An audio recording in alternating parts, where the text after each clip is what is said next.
এবারের বিশ্বকাপে ব্রাজিলের জার্সিতে জাদু দেখাতে মুখিয়ে আছেন ভিনিসিয়াস জুনিয়র্স।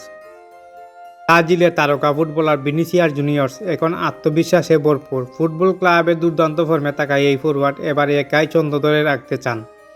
জাতীয় দলের জার্সিতে সামনে বিশ্বকাপ, আর সেই আসরে নিজের ক্যারিয়ারের সবচেয়ে বড় মঞ্চ হিসাবে দেখছেন তিনি। চলতি মৌসুমে শুরুটা ভালো ছিল না ভিনিসিয়াস জুনিয়র্সের জন্য। টানা কয়েক ম্যাচ গোল না করতে পারায় সমালোচনার মুখে পড়তে হয়েছিল তাকে। ঘরের মাঠে দর্শকদের হতাশ দেখতে হয়েছিল। তবে সময়ের সঙ্গে বদলে গেছেন পরিস্থিতি। ধীরে ধীরে নিজের সেরা ছন্দে ফিরছেন ব্রাজিলিয়ান এই উইঙ্গার। মৌসুমে ভিনিসিয়াসের পারফরমেন্স, সব প্রতিযোগিতা মিলিয়ে ক্লাবের হয়ে 43 ম্যাচ খেলেছেন, 17টি গোল করেছেন এবং 13টি অ্যাসিস্ট করেছেন তিনি। আর এই পারফরমেন্সে প্রমাণ করে কঠিন সময় পার করেও আবারও কিভাবে ঘুরে দাঁড়াতে হয় সেটাই শিখিয়েছেন এই ফুটবলার। ক্লাব ফুটবলে তার অর্জন ইতিমধ্যে ঈশ্বরনীয়। ইউরোপের সবচেয়ে বড় প্রতিযোগিতা 2 শিরোপা জিতের পাশাপাশি লিগের একাধিক সাফল্য পেয়েছেন তিনি।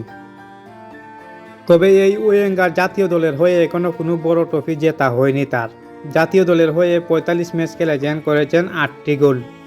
তার এই ক্লাবের মতোই জাতীয় দলে অসাফল্যের পথে ফেরানোর ফ্রান্সের বিপক্ষে প্রীতি ম্যাচের আগে ভিনিসিয়াস বলেছেন তিনি এখন অনেক বেশি স্বস্তিতে আছেন।